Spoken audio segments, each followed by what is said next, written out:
In this video, I'm going to show you how to add journal entries in StoryGraph.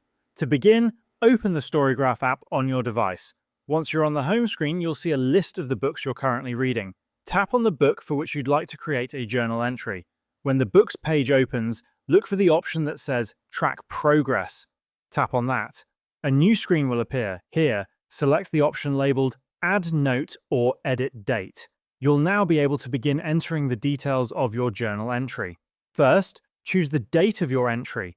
By default, the app sets it to today's date, but you can tap the date to change it if you're backdating the entry. Next, update your reading progress. You can input either a percentage of the book you've completed or enter the specific page number you're on. After that, scroll to the Notes section and type your journal entry. This note can include your thoughts, reactions, or any observations you have about what you've read so far.